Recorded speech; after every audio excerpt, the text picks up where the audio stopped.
How can I take control from being easily triggered by having a bad temper? That's what we call exercising emotional self control. And we all have the ability to do that. But the question is, are we willing to exercise self control to not blow up? And the reason I say everybody's got this capability is that everybody has either been in a heated argument or been observing a heated argument, maybe between your parents or family members, and then the phone rings and they're like, "Hey, how are you? Oh, everything's great. Everything. Oh, it's so great to hear from you." And then they hang the phone up and they go right back to arguing and being at each other's throats. So it really is a conscious choice. And as you get older, you got to learn to control your temper. You can choose to be a jack in the box and lose your shit, or you can choose to remain calm. And because at the end of the day, behind fear is always anger. And typically behind, if somebody's angry about something, it's we have two primary fears: fear that we're not enough, in other words, we don't have what it takes to accomplish what we want or have what we want, or fear that we won't be loved and accepted by our friends, family, or our peer group. And that's typically what's driving us. And when it comes to relationships, the obvious thing is that people are afraid that they won't be loved, and so they get fearful and they get angry, and they blow up and they have a jack in the box. I did a video newsletter this morning where a guy's been with his girlfriend 8 months, and he's been complaining because he's calling and texting her more, and he's making the effort and she's not, and he's only read my book 3% Man twice. And so what happens is he gets upset and he complains to her and he whines to her about how she's not making the effort. She gets upset, she cries, she promises to do better, and then nothing really changes. And the big reason is that, and this is assuming she's a normal, healthy woman, but the big reason is she just ain't feeling it. That's why she doesn't do the little things anymore that she was doing in the first 3 months of the relationship. And him getting butthurt and perturbed and upset that she's not reciprocating, instead of just looking at it and taking a step back and recognizing, like the book demonstrates, that her attraction has dropped, and then match and mirror the actions.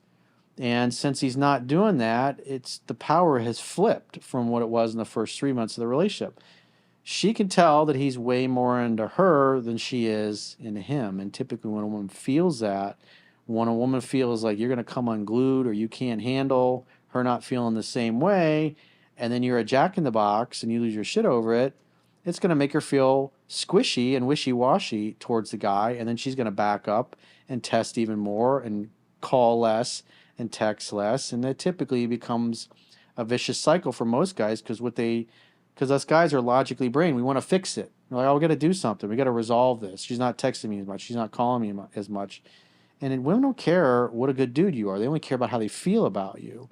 And if the feelings aren't there, no amount of whining or being a whinge bag is going to cause them to want to call you more or text you more, sleep with you more, be intimate with you more.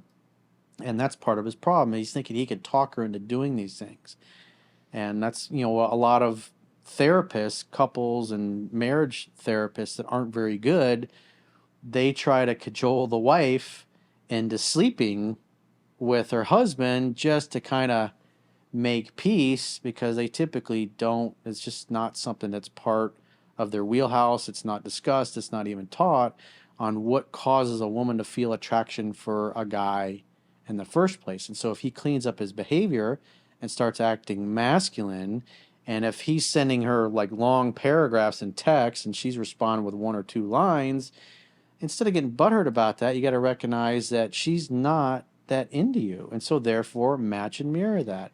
If she's taking a long time to respond to your texts or your phone calls, match and mirror that behavior.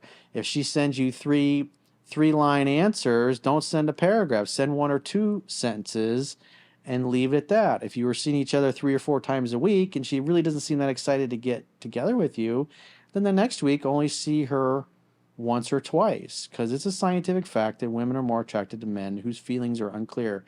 And you can't complain, you can't whine, you can't bitch, you can't moan about it, because it comes across as like, I want my mommy. Mommy, pay attention to me. Mommy, I need an attaboy. And women love men that are confident. And a guy that's complaining that she won't sleep with him enough, won't text him enough, won't call him enough, is the opposite of confidence, and it's going to turn her off even more. And this guy, from the newsletter, was basically chasing her right out of his life without realizing, even though he claims he's read 3% Man twice, he's doing the opposite of what the book teaches. And her interest is continuing to drop. That's one thing he did recognize, that her interest is dropping, but he really hasn't modified his behavior. He's like, I'm a good guy. I'm going to keep making the effort. You got to notice what's coming back to you, because you're not going to force a woman to comply when she ain't feeling it. Simple as that.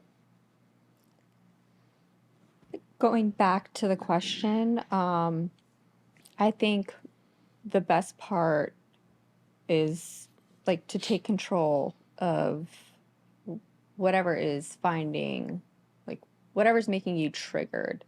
Try to like hone in on that and find an outlet that makes you like decompress. Go hang out with the boys and have some beers. Go see your mom. Go be busy. Get to the gym. Do something. Get a hobby. Get a couple hobbies. Go out and run. Like find something that will get your body and your endorphins going, because once that starts to happen, you will feel a lot better, like internally, and that will exhume. Inaction breeds fear and doubt. Taking action breeds confidence and courage, as Dale Carnegie said. Yeah, whether or not this girl likes him or not, you should still be doing those things, not for her, but for herself. I mean, for yourself, sorry. For yourself. Do it for yourself. Yeah, you need to definitely channel the anger that you have inside yourself and put it towards something else that push some makes weights you up happy. at the gym. Yeah, Go run 2 miles. Running. Find a way to control your temper, because if you're taking your temper out on other people, it's not a good look. It makes women feel unsafe. It's unattractive. Well, it's going to make everybody around you not want to be near you and around you, and then it's going to make you feel horrible. And then you'll probably seclude yourself, and it's only going to make it worse. So you got to think in terms of, what pain am I going to experience if I don't exercise self-control? What pain am I going to experience if I keep acting like a jack in the box? And then obviously it's the rejection. You want her in your life, and you're trying to force her in your life, and you're getting angry like that's going to bring her into your life. If you don't change course, she eventually will lose enough interest to the point where she's going to dip on you completely. So those are the consequences if you don't change course. And if you don't get it right with her and solve this issue, if you don't resolve your willingness to be a jack in the box, then the next girl you're going to turn off for exactly the same reasons. And it's like, I could talk to all of your ex-girlfriends or the women that dated you and dumped you, and they would all say the same thing, that they all dumped you for the same exact reason. Yeah, and if you don't let go of your anger and try to channel it somewhere else, it's just going to build up. And then it's just going to get even worse. And then so finally when you do one day explode, then it's going to be really bad. And you don't Not in a good way. Yeah, not in a good way. You can either hurt yourself or someone else. You won't be exploding inside, or you'll be exploding outside. Yeah, but he shouldn't even be taking it personal to begin with if he's just starting to get to know someone else. Because he doesn't know where it's going to lead to eventually. I mean, if a girl really likes him, she'll make it apparent. Yeah, but some people, honestly, I feel like people are born with those kind of issues. It's just part of their DNA. Well, they pick it up from their family. That's what they learn.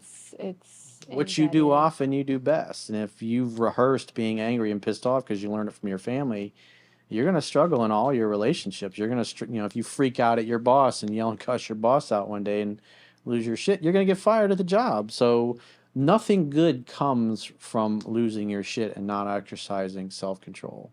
That's a fact.